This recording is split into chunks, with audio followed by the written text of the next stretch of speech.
Maranata, muy bien, y que venga rápido. Yo ya estoy cansado de este mundo, yo no sé si ustedes, pero yo ya estoy cansado. Y eso que no miro noticias como mira la hermana. Antes de abrir la palabra, quiero invitarlos a que inclinen su rostro. Santo, santo, santo eres tú, Señor. Venimos aquí, Señor, porque no tenemos otro lugar, ni en esta tierra ni en el universo. Y no podemos acudir a ninguna otra persona o ser que nos pueda comprender como tú nos comprendes. Tú eres nuestro creador. Tú eres nuestro salvador. Tú eres nuestro amigo, Señor. Por eso venimos a ti. Recuerdo que Pedro decía, ¿y a quién iremos, Señor? Y es cierto. No hay otro a quien podamos acudir, a quien pueda responder nuestras preguntas, sacar nuestros miedos, fortalecernos como tú lo haces, Señor. Vamos a abrir tu palabra, Señor. Y no queremos ser nosotros los que interpretemos ni saquemos conjeturas. Queremos, Padre, que esta mañana el Espíritu Santo sea nuestro Maestro y también sea esa persona que nos haga entender, ilumine nuestra mente para poder, Señor, agradarte como tú quieres. Dejamos esta reunión en tus manos, en el nombre de Jesús. Amén, Señor. Bien, vamos a ir al texto que es el texto base, diríamos, pero aparte de ser el texto base, también se encuentra allí el título de este tema, ¿sí? Pero yo los voy a invitar a que leamos desde el versículo 14 para estar en contexto donde estamos parados en las Escrituras. Vamos a ir desde el versículo 14. Textos anteriores hablan de los sellos de Dios y dicen cómo cada sello se va abriendo y qué ocurre en cada sello. ¿Sí? Y aquí en el versículo 14 dice, el cielo se desvaneció como un pergamino que se enrolla, y todo monte y toda isla se removió de su lugar. Y los reyes de la tierra y los grandes, los ricos, los capitanes, los poderosos, y todo siervo y todo libre, se escondieron en las cuevas y entre las peñas de los montes. Y decían a los montes y a las peñas, caed sobre nosotros y escondednos del rostro de aquel que está sentado sobre el trono y de la ira del Cordero. Versículo 17 dice, porque el gran día de su ira ha llegado, ¿y quién podrá sostenerse en pie? Mi pregunta es, ¿quién podrá sostenerse en pie? ¿Crees que si el Señor viniera en este preciso momento, tú podrías sostenerte en pie? Ahora,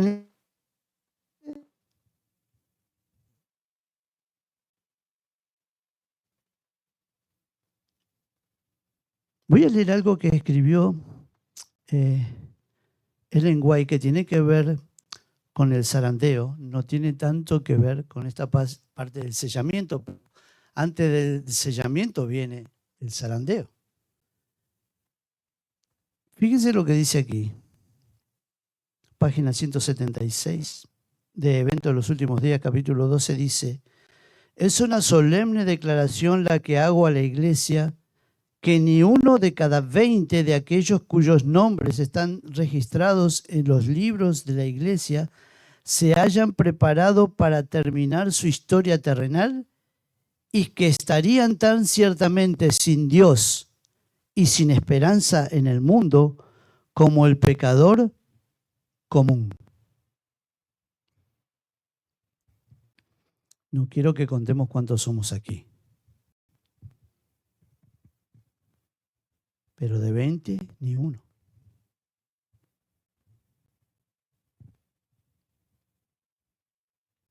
Hay una solemne preparación que nosotros tenemos que estar haciendo, porque nosotros estamos viendo que suceden las cosas, pero no sé si estamos haciendo. Y a veces el hacer solo se dice hacer, predicar el evangelio. Y sí, hay que predicar el evangelio, Cristo lo dijo. Es la gran comisión, hay que predicar el evangelio. Pero la pregunta que aparece aquí en Apocalipsis, la pregunta es: ¿y quién podrá sostenerse en pie? Eso no tiene que ver tanto con predicar el evangelio. Eso tiene que ver que Cristo viene y no estar entre las personas, como leímos recién anteriormente, que digan a los montes y a las peñas: caed sobre nosotros y escondernos del rostro. O sea, no queremos ver el rostro de Jesús. ¿Por qué? Porque sabemos que el evangelio fue predicado, llegó a nosotros y nosotros rechazamos el evangelio. Y ahora, cuando Cristo viene, que nos habían anunciado que venía, no podemos aguantar. Fíjate, era verdad. Hermano Urbano, me predicaron que venía Cristo, no quise creer y mire, ahí viene. Por eso esta declaración de ellos: a las peñas y a los montes, caigan sobre nosotros, escondan, no querer. O sea, es tanto la impotencia de haber rechazado cuando tuvimos tiempo el llamado de Dios, que ahora que sabemos que es verdad, no queremos verlo. Vamos a un texto que está en Tesalonicenses, muy conocido, donde el apóstol Pablo, primera de Tesalonicenses 4 del 15 al 17, primera de Tesalonicenses 4,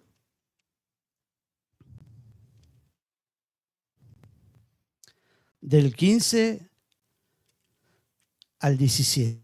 ¿Lo tienen?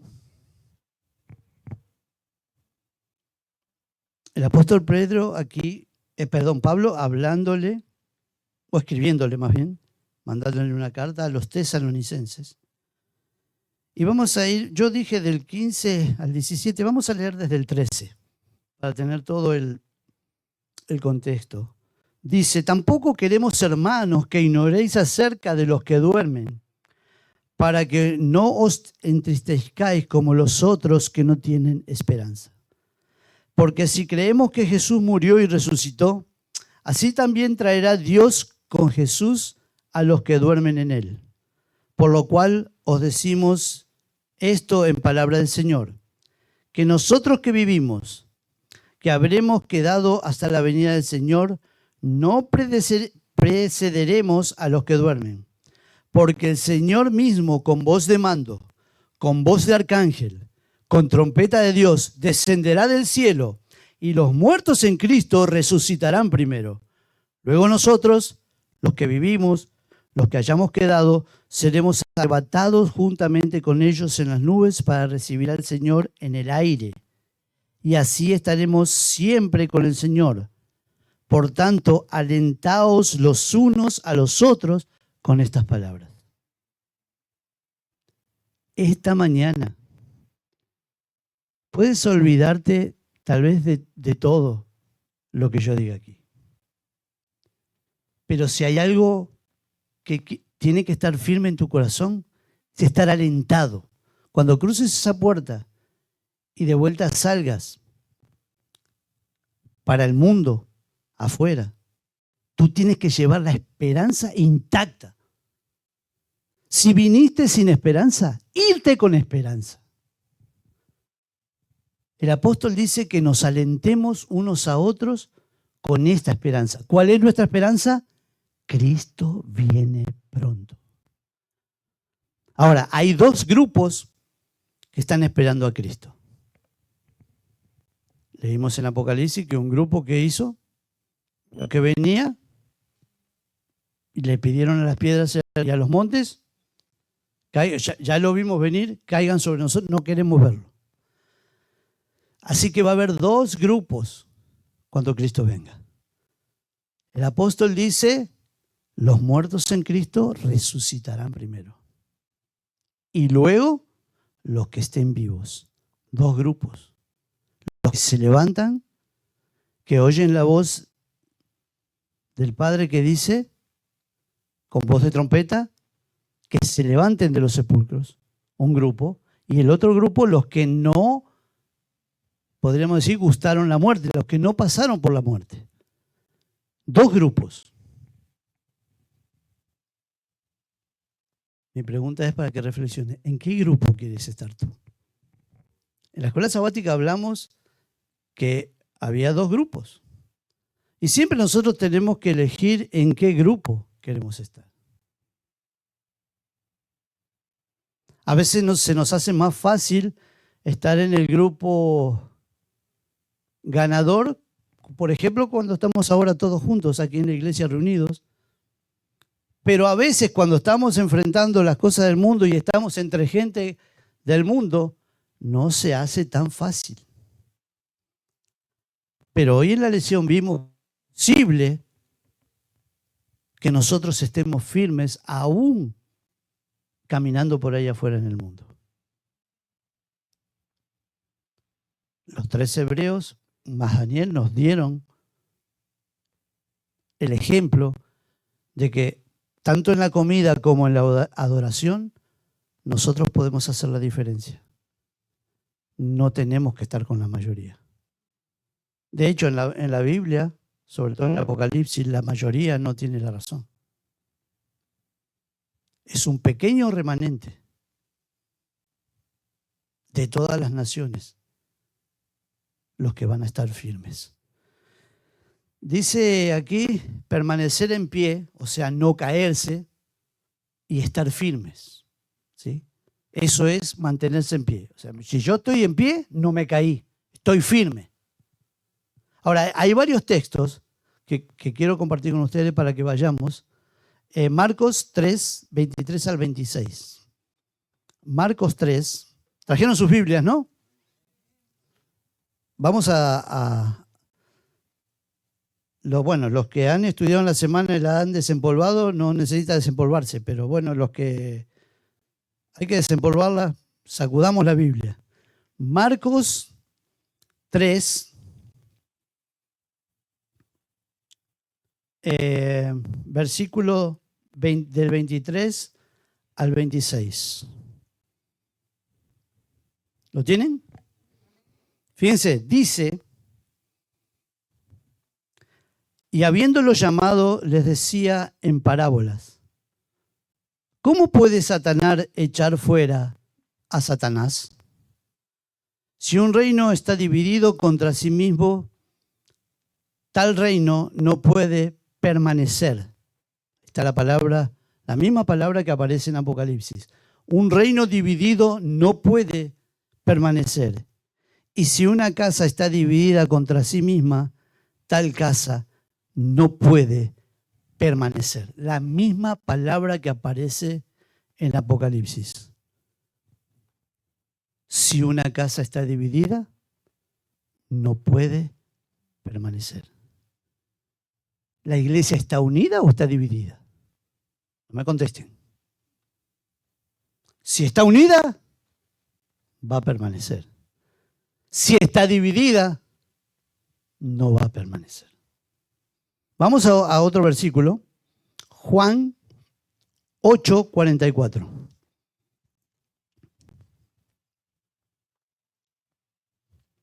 Juan 8:44.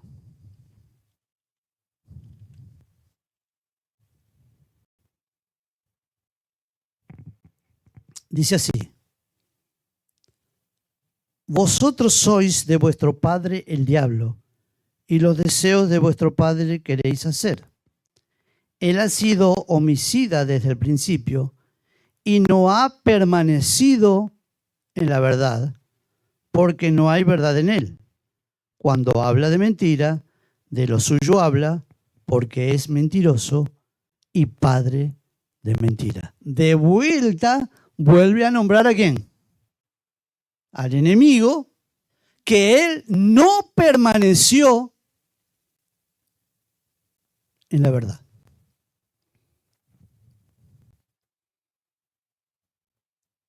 Y él tenía todo.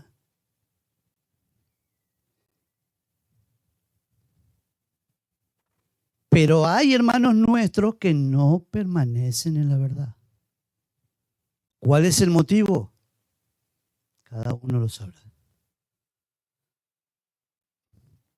Pero el hecho de que la Escritura nos insta y nos alienta a permanecer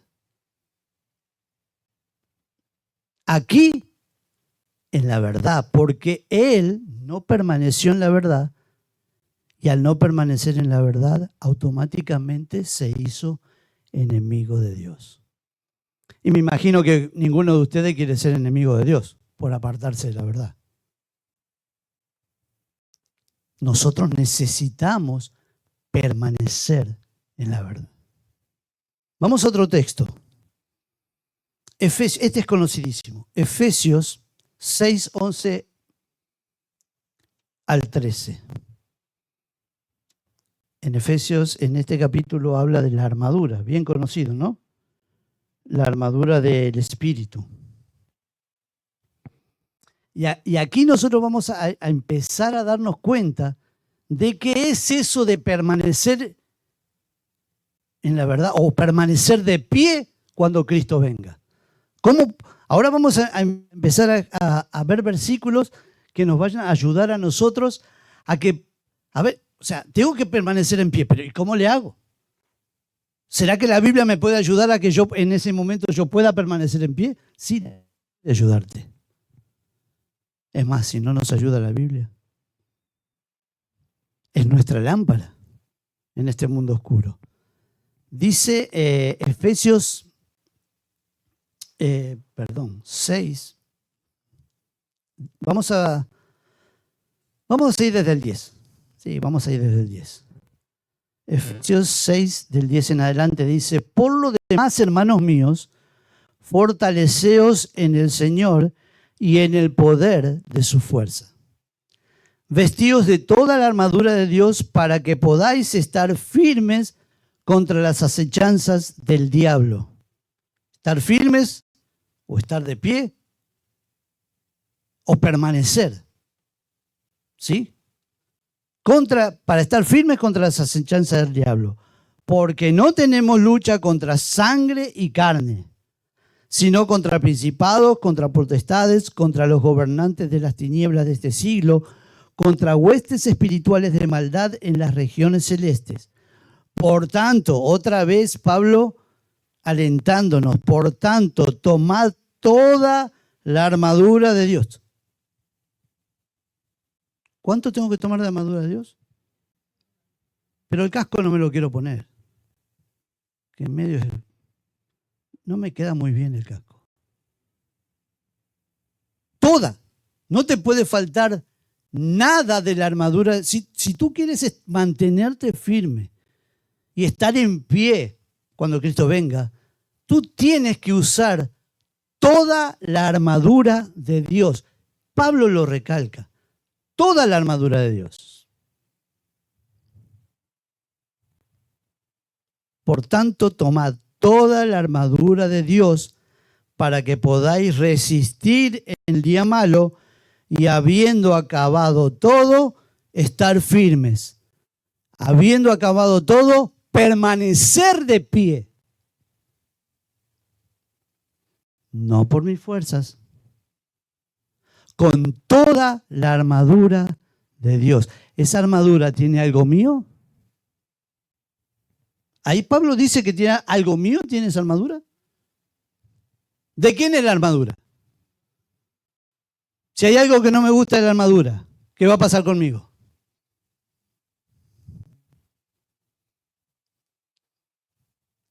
Hermanos, hay muchos que luchamos contra cosas que no nos gustan, que Dios nos ha enseñado.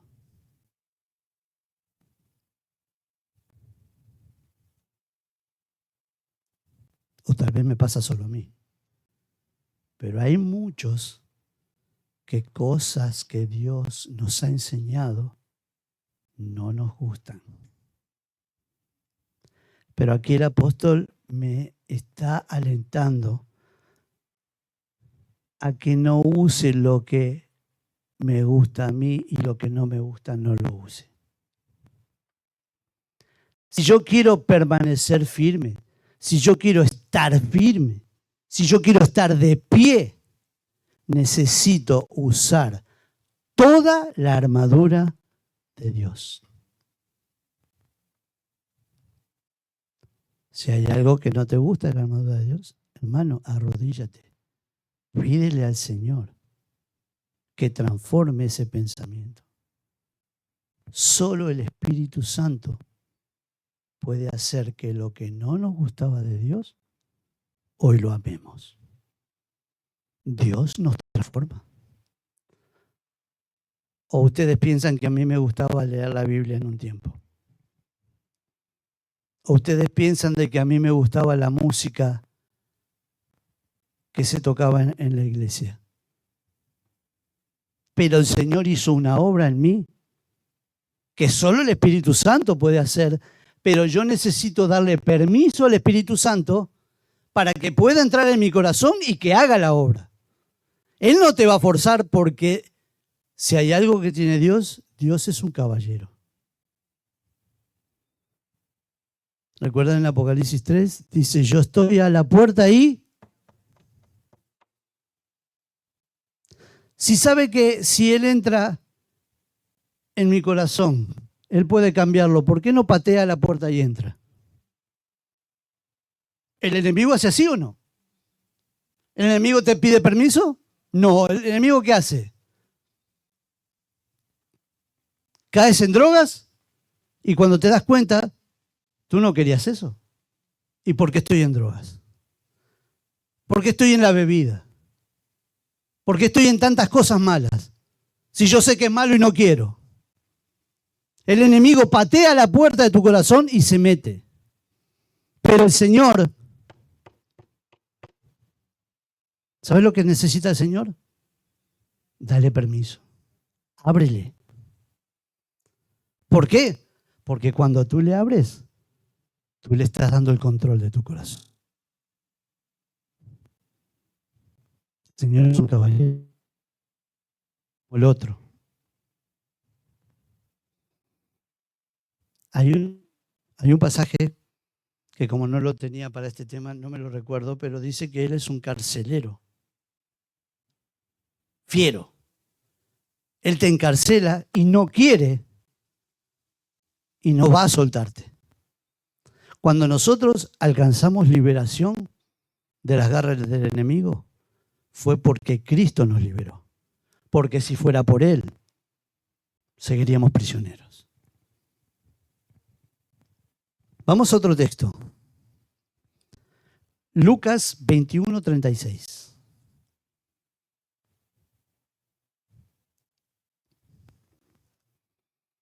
Lucas, el doctor.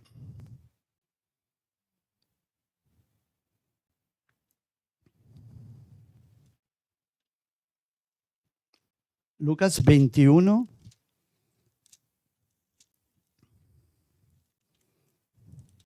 Así me gusta escuchar las páginas que están dando vuelta. Eso quiere decir que estamos conectados.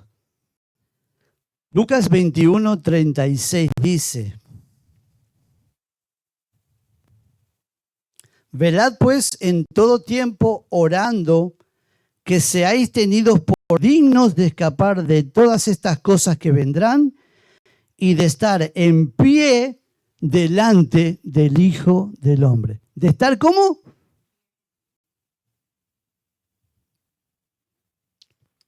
Velad pues en todo tiempo orando, a veces. ¿Todo tiempo qué es?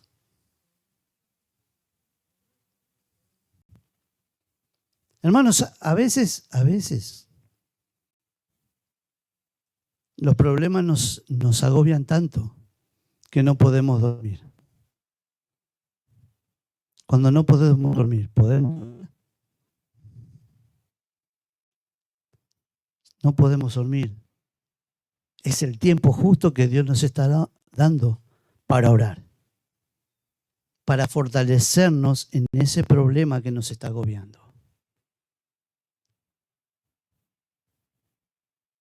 Y recuerden, porque la lucha no es contra carne ni sangre. Nosotros no peleamos con un enemigo cualquiera. Nosotros peleamos contra, primero, alguien que no vemos.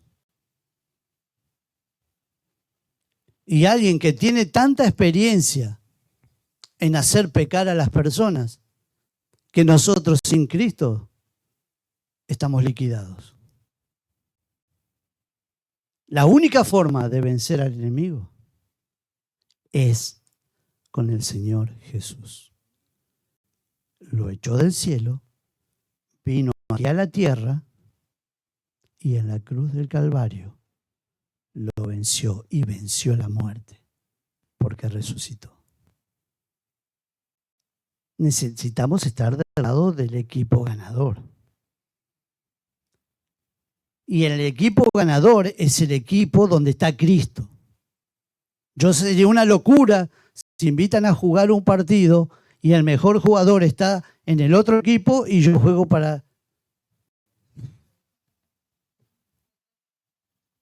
Ya sé que va a empezar el partido, pero ya sé que va a ganar. Si el mejor jugador está en el otro equipo. Yo necesito estar del lado del equipo que va a vencer. Y la batalla es del Señor. Eso me está diciendo que el Señor va a ganar. No va a ganar el otro. Aparentemente las condiciones que nosotros vemos en el mundo pareciera que el enemigo está ganando. Pero recuerden que la condición en la que está el mundo está avisándonos que queda poco tiempo, que Cristo viene. Dice, ¿dónde se responde la pregunta de Apocalipsis 6:17? ¿Dónde creerían ustedes que estaría? Bueno, ya leímos varios versículos, pero ¿dónde, de Apocalipsis 6:17, dónde creen ustedes que estaría la respuesta? Vamos a ir para allá. Pero supuestamente tiene que venir un versículo abajo, ¿sí? Porque la Biblia se interpreta sola. Vamos a ir a Apocalipsis 7:4. Bueno, vamos a leer desde arriba. Desde el 1, para ubicarnos en el tiempo. De hecho, yo creo que en la profecía estamos parados aquí. Lo que vamos a leer del versículo 1. Pero ustedes no tienen que creer, yo creo. Ustedes tienen que estudiar y ustedes asegurarse, ¿no? Es lo que yo creo. Dice el versículo 7:1 dice, después de esto vi a 4 ángeles en pie sobre los 4 ángulos de la tierra, que detenían los 4 vientos de la tierra para que no soplase viento alguno sobre la tierra, ni sobre el mar, ni sobre ningún árbol. Los árboles están deteniendo los vientos. ¿Qué son vientos? Perdón, sí, los ángeles. ¿Qué son vientos? Según la Biblia. Problemas, dificultades, violencia. Todo lo que nosotros nos imaginemos malo, bien. Es lo que ellos están aguantando. Todo tipo de problemas. ¿Qué están haciendo ellos ahora? Y la pregunta es, ¿cuál será el propósito? ¿Por qué detienen esto? Vamos a seguir leyendo.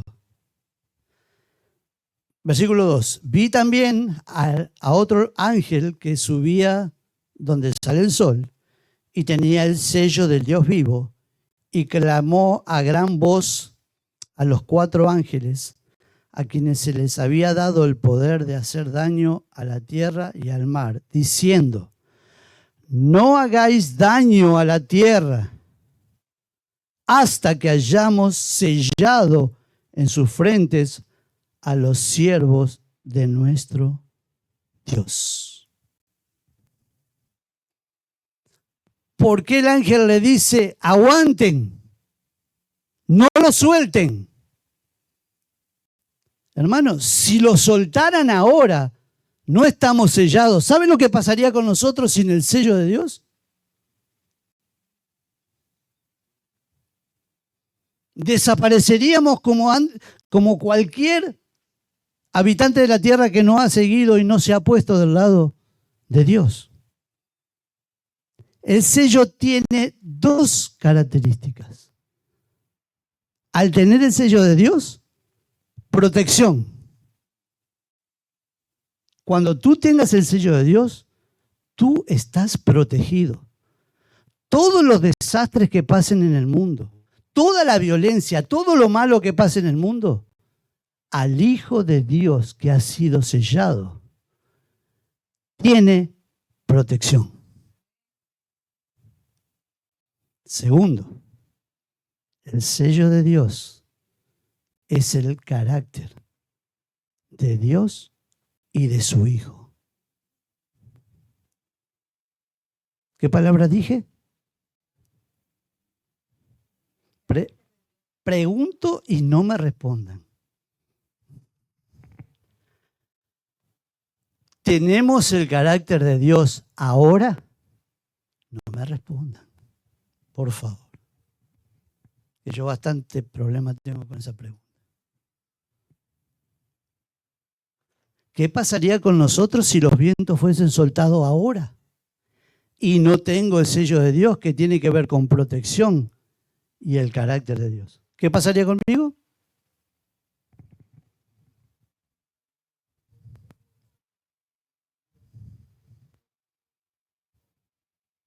¿Dios quiere eso? Tú no quieres eso y Dios tampoco lo quiere para sus hijos fieles. Por eso necesitamos el sello de Dios. Necesitamos tener su carácter. El trasfondo de este sellamiento, y vamos a ir bien por encimita, porque creo que la mayoría conocemos el sellamiento que aparece en Ezequiel 9. Pero vamos a ver algunas cositas que hay ahí, porque este sellamiento del final también aparece aquí en Ezequiel. Es como un anticipo, como algo que podríamos decir, un ejemplo de algo que iba a suceder después. Vamos a Ezequiel, capítulo 9. Vamos a leer algunas cositas nomás y no quiero que se espanten con algunas cositas que vamos a leer. Yo sé que ustedes no se espantan, no, sí se espantan, ¿no? Depende. Depende de qué cosa sea.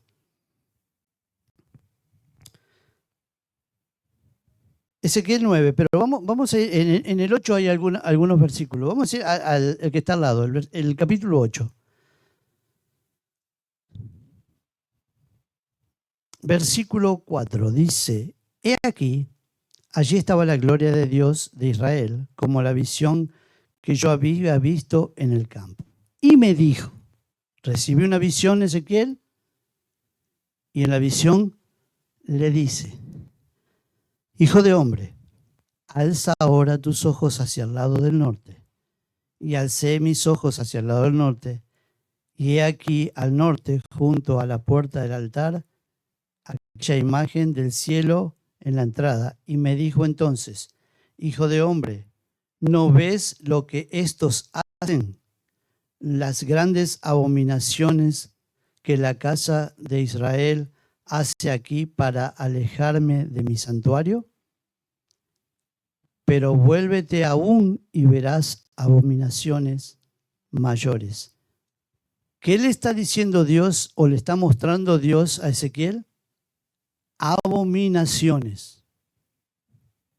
Abominaciones son cosas que Dios realmente no soporta.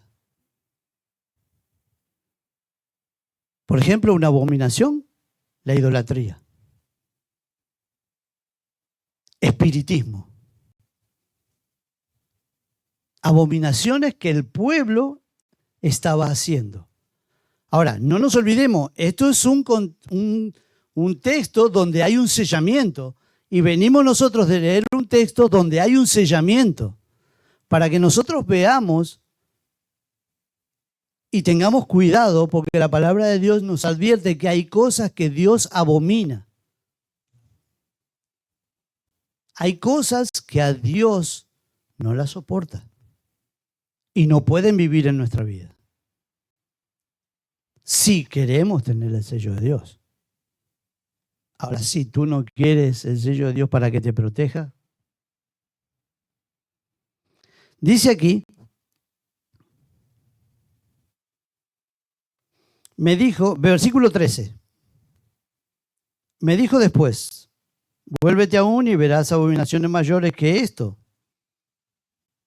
Y me llevó a la entrada de la puerta de la casa de Jehová, que está al norte, y aquí mujeres que estaban allí sentadas endechando a Tamuz. Estaban llorando por Tamuz, y Tamuz es un ídolo babilónico. Ahora, estas no son cualquier mujeres, estas son mujeres del pueblo de Dios.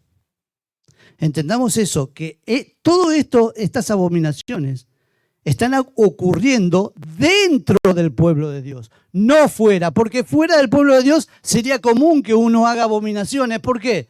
Porque no tiene el amor de Dios, porque no ama a Dios, no le importa lo que a Dios le molesta.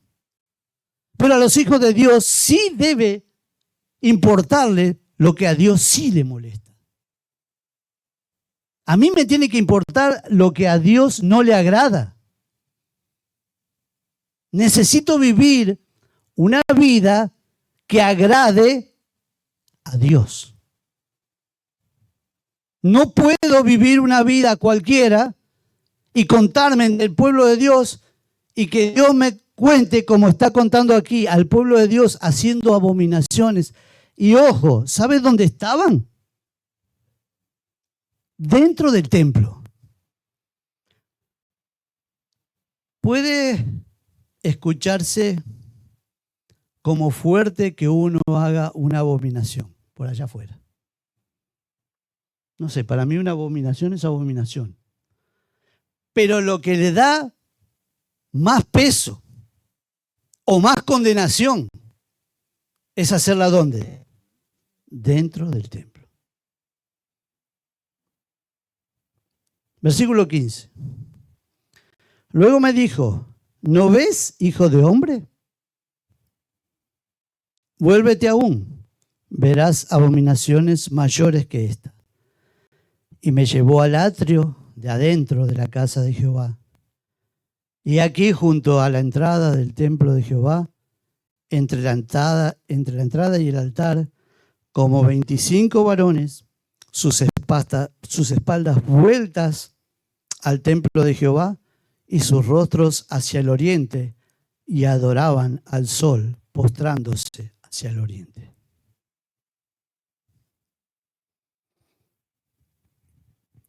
¿Qué día adoran ustedes? ¿qué día adoraban los judíos? ¿Y por qué estos adoran de espaldas al templo y adorando al sol? ¿Qué es el Sunday? Está mejor dicho en inglés, ¿no? En inglés está clarito. Los que adoran en domingo, ¿a quién están adorando? ¿Será que hay adventistas del séptimo día? Yo no lo sé, yo pregunto.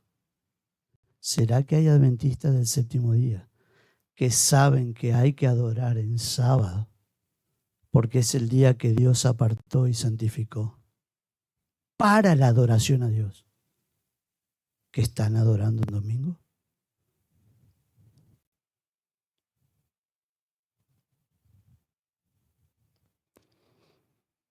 En el capítulo 9 dice de que hay un escribano, y vamos a ir rapidito para que no se nos haga largo. Versículo 4 dice, ¿lo tienen? 9:4. Y le dijo, pasa por el medio de la ciudad, por el medio de Jerusalén, y ponles una señal en la frente a los hombres que gimen y claman a causa de todas las abominaciones que se hacen en medio. ¿Qué es Jerusalén? Si lo ponemos en el contexto de Apocalipsis, Babilonia es la ciudad de ¿quién? Jerusalén, ¿qué es entonces? El pueblo de Dios. ¿Sobre quién va a ser puesto el sello de Dios? Sobre los que claman y gimen, porque aquí dentro de la iglesia se hacen cosas que no se deben hacer. Pero tú no tienes que ser un vengador, tú no tienes que ser ni el Capitán América, ni ninguno de esos superhéroes de Hollywood. Tú no tienes que ponerte a pelear con esa gente. Dice aquí que ¿qué debemos hacer? Gemir, clamar, orar por esas cosas que vemos. Nosotros no somos los justicieros en la iglesia. No te creas que somos el zorro. ¿Todos lo conocen? ¿O estoy muy viejo? Es que a veces nos hacemos nosotros los superhéroes y queremos hacer justicia por nuestra propia mano. No, hermano. La viña es del Señor y Él cuida de su viña. En este tiempo más que nunca, si hubo un tiempo donde había que orar, es hoy. Si hubo un tiempo donde había que clamar, es hoy. Si hubo un tiempo donde había que gemir, ¿se entiende lo que es gemir? No es como a veces nosotros hacemos la oración antes de irnos a trabajar. Señor, protégeme este día, ayúdame, conduce el carro, amén. Y me fui. Ahí va, con angustia, con lágrimas. ¿Tú oras así? No me contestes.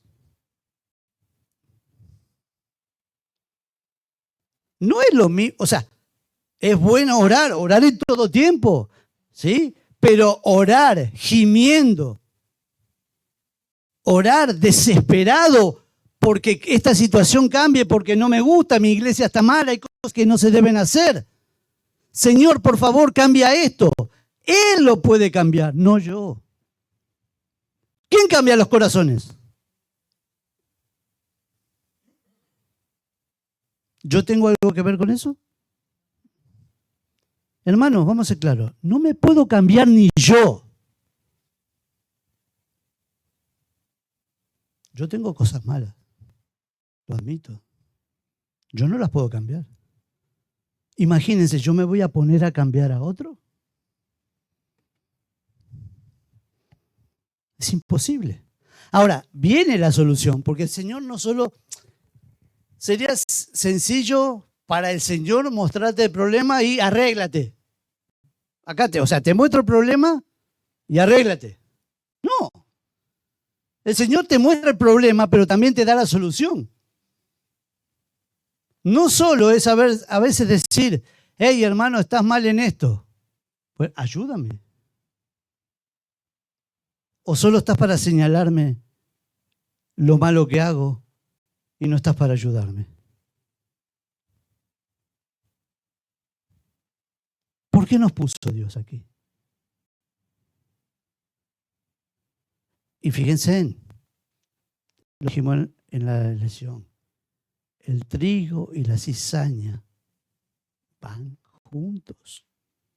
Nosotros no podemos separarlo. Dios no nos autorizó a nosotros a hacer ese trabajo. ¿Por qué? ¿Qué le dijeron los labradores? Señor, ¿quieres que vayamos y cortemos la...? ¿Qué dijo él?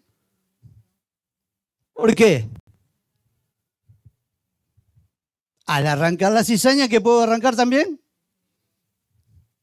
No es nuestro trabajo. El Espíritu Santo se va a encargar de eso. Nuestro trabajo es orar, gemir, pedir, llorar. Si no hemos llorado hasta ahora, llorar. Eso es más allá de una oración de 5 minutos.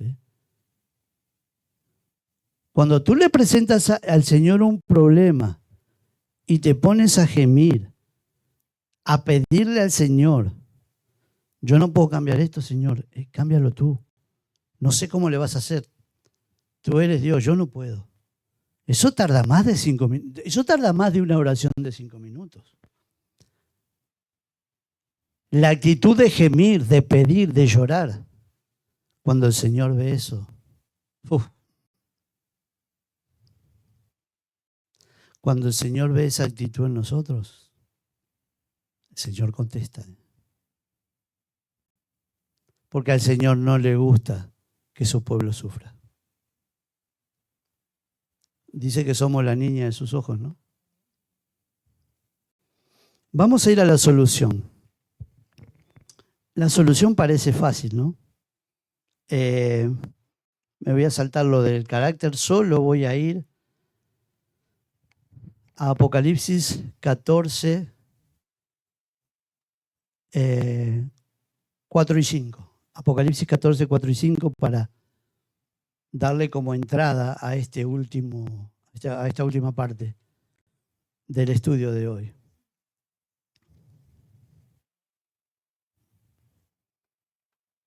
Apocalipsis 14, 4 y 5.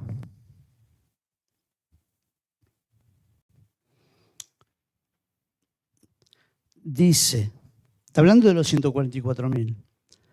No voy a usar la palabra generación porque hay bastante problema en la iglesia con la palabra última generación. Bueno, en nuestra iglesia hay problema por todas las cosas, por eso hay que estar orando y gimiendo por las cosas que pasan en Jerusalén. Hoy en día las doctrinas de la iglesia están siendo atacadas y todo es para controversia. ¿Qué podemos hacer? Orar, gemir. En Ezequiel está la solución. Gemir, pedirle a Dios, Señor, esto no está bien. ¿Cómo le hacemos? Pídele al Señor, el Señor lo va a hacer por medio del Espíritu Santo. Dice aquí, hablando de los 144.000, estos son los que no se contaminaron con mujeres, pues son vírgenes. Estos son los que siguen al Cordero por donde quiera que va. Estos fueron redimidos de entre los hombres como primicias para Dios y para el Cordero. Y fíjense aquí, esto tiene que ver con carácter. Y en sus bocas no fue hallada mentira, pues son sin mancha delante del trono de Dios.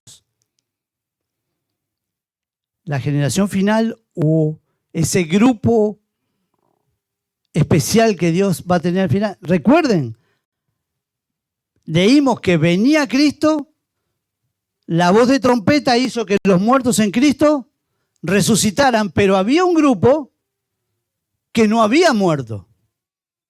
Ellos pasaron por la gran tribulación. Ellos fueron los únicos que estuvieron vivos ¿Cuándo cayeron las plagas?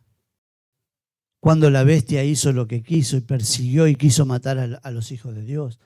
Cuando el mundo era un caos, un desastre, como nunca lo había sido en la historia y como nunca lo va a haber después.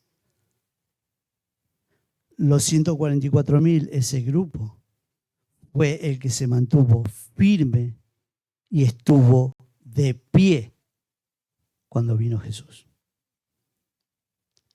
Primera característica que aparece aquí: en sus bocas no fue hallada mentira.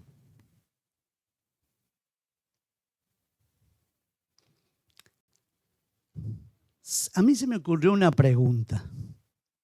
No tiemblen. Pero a mí se me ocurrió una pregunta. ¿Será que las características que Dios puso a través de su Espíritu Santo en estos 144.000, llámese generación, llámese el último grupo, llámese como lo quieran llamar, ¿será que las características que Dios vio en esas personas, será que esas mismas características serán para nosotros aunque no estemos allá en ese momento? ¿O tiene una exigencia Dios para unos y para otros no? La Biblia me enseña que sin santidad nadie verá a Dios. ¿Este grupo era santo? Sí. Los que resucitaron, que llamó Dios con voz de trompeta, ¿eran santos?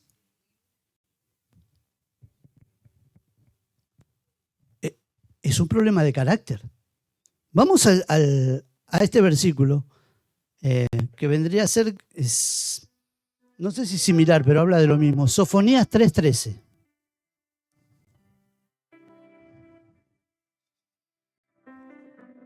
Ya se van a tener problemas para encontrar. Sí, lo sé por experiencia. Si alguien lo encuentra, que le diga al hermano que tiene al lado, ¿está después de este o antes de este? O después de Habacuc, antes de Ageo. Así que es lo mismo, ¿no? Bueno, antes de Habacuc está Nahum, antes está Miqueas, antes Jonás. De Jonás en adelante, búsquenlo. Sofonías 3:13.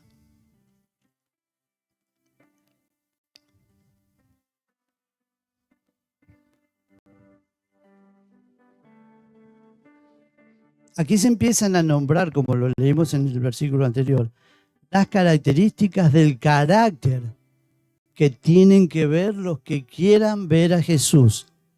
O sea, los que estén de pie y no hayan muerto, o los que hayamos muerto y habíamos sido resucitados.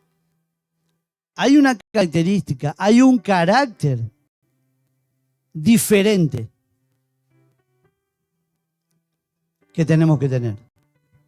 Sofonías 3:13 dice: el remanente de Israel no hará injusticia, ni dirá mentira, ni en boca de ellos se hallará lengua engañosa, porque ellos serán apacentados y dormirán, y no habrá quien los atemorice. ¿Qué cosas dice que debe haber en el remanente de Dios? Y fíjense, dice remanente, no es una gran multitud. ¿Un remanente qué es? El resto, algo que es pequeño. Bien. ¿Qué característica? No mienten. ¿Qué más? No hacen injusticia. ¿Qué más aparece ahí? No hay engaño. ¿Será que tenemos que trabajar en nuestro carácter? Es fundamental. O sea, si quiero ir al reino de los cielos, esté entre los que no murieron o no esté y sea de los que hayan tenido que descansar y el Señor me haya tenido que levantar, El carácter es el mismo. Si mi carácter no fue igual al de Cristo, no me va a levantar el Señor.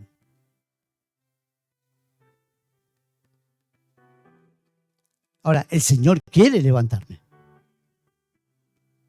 Pero hay una obra que hay que hacer. Vamos al Salmo 24. Del 3 al 6. Aquí nos empieza, bueno, ya empezó el Señor a mostrarnos cómo debe ser nuestro carácter. Sí, 24 del 3 al 6. Y después vamos a ir al 15. Por si no nos alcanza lo que dice el 24. Pero yo creo que lo que dice el 24 sí nos va a alcanzar. Dice aquí, recuerda que en Apocalipsis, donde veníamos leyendo más adelante, podemos dar todas las explicaciones si no estaríamos una semana aquí. Que están los 144.000 están parados en el monte de Sión. ¿Sí? Y dice aquí, ¿quién subirá al monte de Jehová? ¿Y quién estará en su lugar santo? Y ahí vienen las características. O subraya el Salmo, o anótalo, pero algo tienes que hacer con tu carácter. Porque dice aquí, el limpio de manos, el puro de corazón, el que no ha elevado su alma a cosas vanas, ni jurado con engaño, él recibirá bendición de Jehová y la justicia de Dios, salvación. Tal es la generación de los que le buscan, de los que buscan su rostro, oh Dios de Jacob. ¿Qué características? Limpio de mano, puro de corazón, no ha elevado su alma a cosas vanas. Vamos al 15, Salmo 15. Allá aparecen otras características. ¿Tú quieres habitar en el monte de Dios? ¿Cuántos quieren estar donde está Dios ahora? Amén.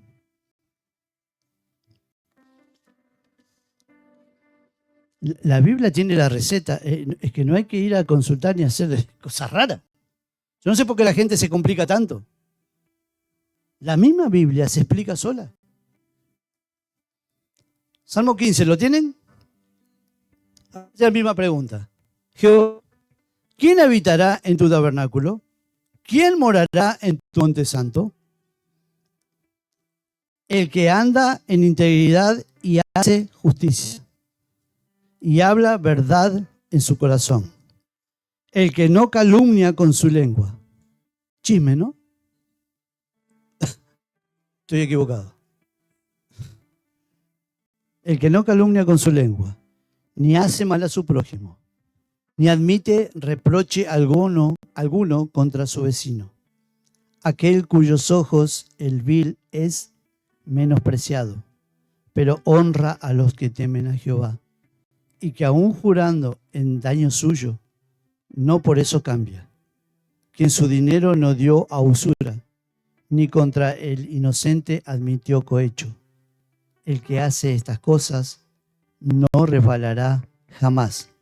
El que hace estas cosas no va a caer. Va a estar firme. No, él va a permanecer. La receta la tiene Dios. Y termino con esto.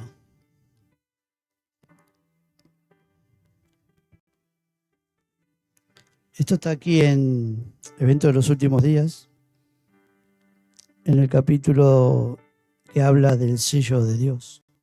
Ya se lo digo para que cuando vayan a su casa lo busquen, porque ahora no tenemos tiempo. El sello de Dios, capítulo 15. Y termino con esto. Perdón, ¿aquí se lee el espíritu de profecía o estoy cerrado? Pregunto por qué. Dice, el sello de Dios no será nunca puesto en la frente de un hombre o una mujer que sean impuros. Nunca será puesto sobre la frente de seres humanos ambiciosos y amadores del mundo. Nunca será puesto sobre la frente de hombres y mujeres de corazón falso o engañoso. Todos los que reciban el sello deberán estar sin mancha delante de Dios y ser candidatos para el cielo. Eso es lo que Dios pide. Tú tomas la decisión. Bendito sea el nombre del Señor. Dios bendiga su palabra.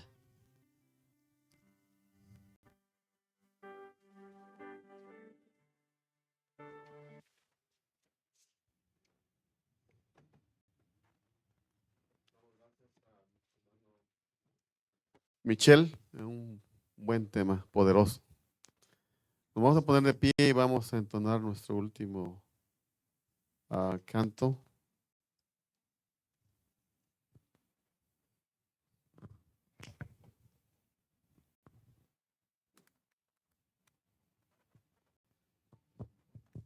Meditemos en la letra de este himno. Es poderosísima la letra de este himno.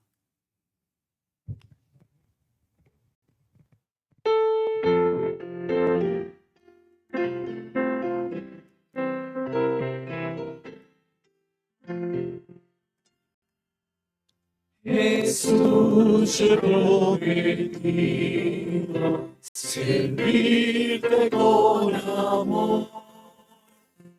Concédeme tu gracia, mi amigo y salvador. No temeré la lucha, si tú a mi lado estás, ni perderé el camino, si tú alumbrado vas. El mundo está acechando y abunda tentación. Sutiles el engaño y loca la pasión. Acércate, Maestro, revela tu piedad y escucha mi alma de toda iniquidad.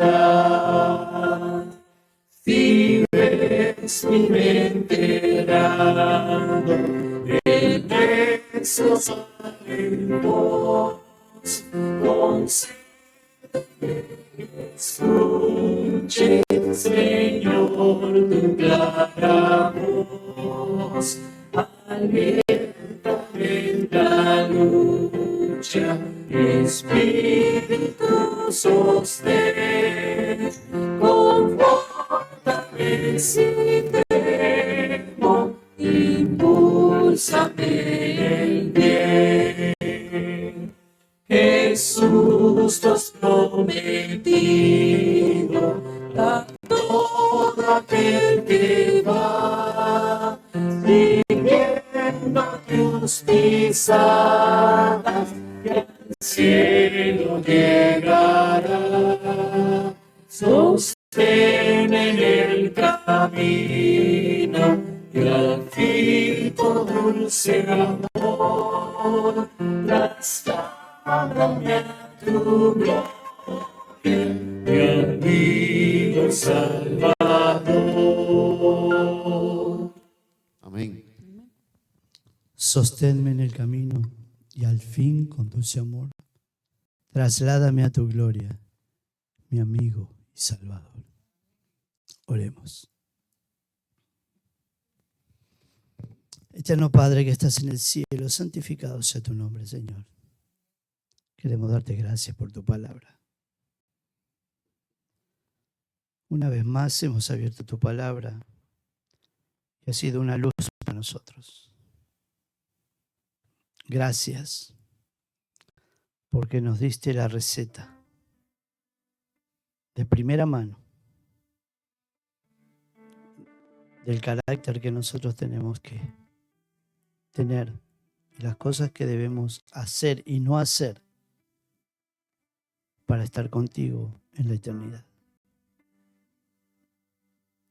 Sabemos que tenemos una labor muy ardua, pero también sabemos que no estamos solos, Señor, que tu Santo Espíritu está con nosotros y Él puede hacer la obra en nosotros. Señor, pon tú en cada uno de nosotros esa voluntad para abrir nuestro corazón y permitirle al Espíritu Santo que entre y haga un cambio total en nuestra vida. Queremos verte, Señor. Queremos estar contigo. Pero debemos ser sinceros, Señor, en la condición que hoy estamos. No va a haber ningún cielo para nosotros. Y posiblemente estemos entre esas personas que digan a los montes y a las peñas que caigan sobre nosotros y nos escondan del rostro maravilloso de Jesús. Señor, desesperadamente te pedimos que nos transformes. Gracias, Padre, por tu palabra. Bendice a cada uno de mis hermanos. Acompáñalos. Que tu presencia siga con nosotros, Señor. En el nombre de Jesús. Amén, Señor. Damos muchas gracias a los presentes, como también a los que se conectaron a través de internet. También a los que nos visitaron esta tarde, esta mañana. Una cordial bienvenida nuevamente y vuelvo a repetir, esta es su casa para ustedes. En cualquier momento quieran venir.